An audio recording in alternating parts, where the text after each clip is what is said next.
2026 football বিশ্বকাপ কেবল মাঠের লড়াই নয়, একই সঙ্গে এটি হয়ে উঠেছে রক্ত, শিকড় এবং গভীর আবেগের এক অদ্ভুত ক্যানভাস।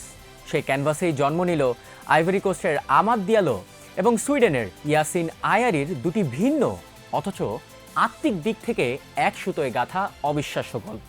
পশ্চিম আফ্রিকা থেকে প্রতি বছর হাজার হাজার তরুণকে ফুটবলার বানানোর স্বপ্ন দেখিয়ে ইউরোপে পাচার করা হয়।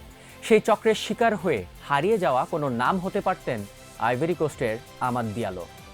আবিদজানের ঘিঞ্জি এলাকা আজিদামে বড় হওয়া দিয়ালো 2015 সালে জাল কাগজপত্রের একটি জটিল চক্রের মাধ্যমে ইতালিতে এসে চরম অনিশ্চয়তায় পড়েন। ক্যারিয়ার ধ্বংস হওয়ার উপক্রম হলেও দমে যাননি তিনি। প্রতিভা আর জেদের জোরে সব বাধা পেরিয়ে জায়গা করে নেন আতালান্টা হয়ে ম্যানচেস্টার ইউনাইটেডে। আর 2026 বিশ্বকাপে নিজের দেশের হয়ে ইকুয়েডরের বিপক্ষে ম্যাচের অন্তিম মুহূর্তে দারুণ এক মাপা শটে গোল করে পুরো আইভরি কোস্টকে মাতিয়ে তোলেন বুনো উল্লাসে। এটি ছিল চরম প্রতিকূলতা জয় করে নিজের দেশের প্রতি বুক ভরা ভালোবাসার এক অনন্য বহিঃপ্রকাশ। ঠিক একই টুর্নামেন্টের অন্য এক ম্যাচে মেক্সিকোর মন্তেরে স্টেডিয়ামে সম্পূর্ণ ভিন্ন এক রূপ দেখালেন সুইডেনের 22 বছর বয়সে মিডফিল্ডার ইয়াসিন আয়ারি। তিউনিশিয়ার বিপক্ষে 5-1 ব্যবধানের জয়ে আয়ারি একাই করেন জোড়া গোল। কিন্তু এমন ঐতিহাসিক মুহূর্তে যেখানে গ্যালারি কাঁপিয়ে উল্লাস করার কথা, সেখানে আয়ারি রইলেন সম্পূর্ণ শান্ত ও নির্লিপ্ত।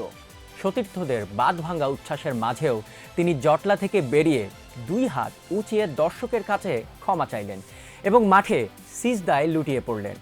আসলে সুইডেনের সোলনায় জন্ম নেওয়া আয়ারির বাবা তিউনিশিয়ান, মা মরক্কান, যে কারণে সুইডেন, তিউনিশিয়া এবং মরক্কো এই 3 দেশের হয়ে খেলার অপশন ছিল তার।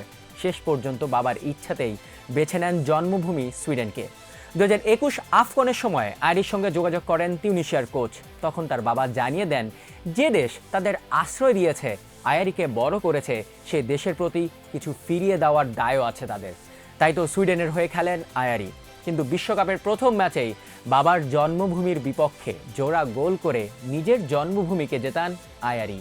এরপরও বাবার শিকড় ও রক্তের টানকে বিন্দুমাত্র অসম্মান করতে চাননি ব্রাইটনের এই মিডফিল্ডার। দিয়ালো যেখানে চরম মানব পাচারের অন্ধকার অতীত আর কঠিন সংগ্রাম পেরিয়ে শেষ মুহূর্তের গোলে দেশের মানুষকে আনন্দের জোয়ারে ভাসিয়েছেন, আয়ারি সেখানে জোড়া গোল করেও বাবার প্রতি শ্রদ্ধাবোধ থেকে উদযাপনে লাগাম টেনেছেন। দিয়ালোর উল্লাস আর আয়ারির নীরবতা দুটি ভিন্ন প্রকাশ হলেও এই বিশ্বকাপ কোটি ফুটবল ভক্তকে মনে করিয়ে দিল যে ফুটবলের আসল সৌন্দর্য শুধু জয় নয়, এর চেয়েও বড় রূপকথা লুকিয়ে থাকে মানুষের আবেগ, পরিচয় আর শিকড়ের টানে।